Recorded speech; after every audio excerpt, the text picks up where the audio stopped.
Hi అండి, అందరికీ నమస్తే. Welcome to our channel. ఇవాళటి మన ఛానల్లో సింపుల్గా చేసుకునే మటన్ కర్రీ చూపిస్తున్నాను. అందులో మటన్ వాష్ చేసుకొని పెట్టుకోవాలి. ఒక బగోన్ తీసుకొని అందులో 3 టేబుల్ స్పూన్ ఆయిల్ వేసుకొని 2 మీడియం సైజ్ ఆనియన్స్ ఇలా పొడువుగా చాప్ చేసుకొని వేసుకోవాలి. అందులో 2 టేబుల్ స్పూన్ సాల్ట్ వేసుకొని ఒకసారి మొత్తం మిక్స్ చేసుకోవాలి. ఆనియన్స్ కంప్లీట్గా మొత్తం కలర్ చేంజ్ అయ్యేంత వరకు ఫ్రై చేసుకోవాలి.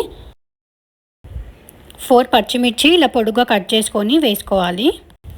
మూత పెట్టుకొని మధ్య మధ్యలో 5-10 మినిట్స్ పాటు కలుపుకుంటూ ఆనియన్స్ చక్కగా ఫ్రై చేసుకోవాలి. ఆనియన్స్ ఇంకా పచ్చిమిర్చి కొంచెం ఫ్రై అయిన తర్వాత కొంచెం పుదీనా అది కూడా కొంచెం ఫ్రై చేసుకొని కొద్దిగా ఫ్రెష్గా దంచుకున్న అల్లం వెల్లుల్లి పేస్ట్ 2 టేబుల్ స్పూన్ వేసుకోవాలి.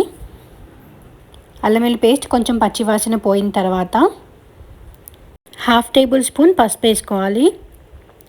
పసుపు వేసుకొని ఒకసారి మొత్తం మిక్స్ చేసుకోవాలి. ఇలా ఒక్కొక్క స్పైసెస్ వేసుకుంటూ మిక్స్ చేసుకుంటే ఆనియన్స్ చక్కగా ఫ్రై అవుతాయి. ఇంకా మటన్ గ్రేవీ కూడా చాలా టేస్టీగా వస్తుంది. ఇలా మటన్ కర్రీకి ఆనియన్ గ్రేవీ రెడీ చేసుకున్న తర్వాత కొంచెం సాల్ట్ వేసుకొని శుభ్రంగా వాష్ చేసుకున్న మటన్ వేసేసుకోవాలి. కొంచెం సాల్ట్ ఇంకా లెమన్ స్క్వీజ్ చేసుకొని వాష్ చేసుకుంటే మనకి ఎక్కువ స్మెల్ రాకుండా ఉంటుంది. మటన్ వేసేసుకొని కొద్దిగా కల్లుమాకు వేసుకొని మొత్తం ఒకసారి మిక్స్ చేసుకొని మూత పెట్టేసుకుందాము.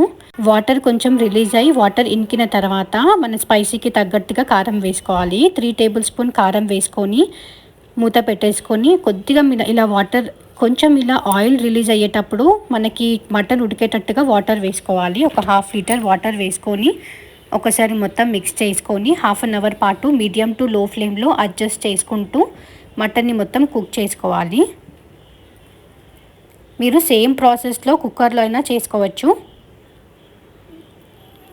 మటన్ ఒక 90% కుక్ అయిన తర్వాత 2 టేబుల్ స్పూన్ ధనియాల powder, 2 table spoon dry coconut powder వేసుకోవాలి. 1/2 టేబుల్ స్పూన్ వేయించి పొడి చేసుకున్న జీలకర్ర పొడి వేసుకొని ఒకసారి మొత్తం మిక్స్ చేసుకొని ఒక 5 మినిట్స్ పాటు మూత పెట్టుకొని మన గ్రేవీ అడ్జస్ట్ చేసుకొని 1 టేబుల్ స్పూన్ కస్తూరి మేతి ఇలా క్రష్ చేసుకొని వేసుకోవాలి. కొంచెం కొత్తిమీర వేసుకొని ఫైనల్గా 1 table spoon whole garam masala powder వేసుకొని ఒకసారి మొత్తం మిక్స్ చేసుకోవాలి.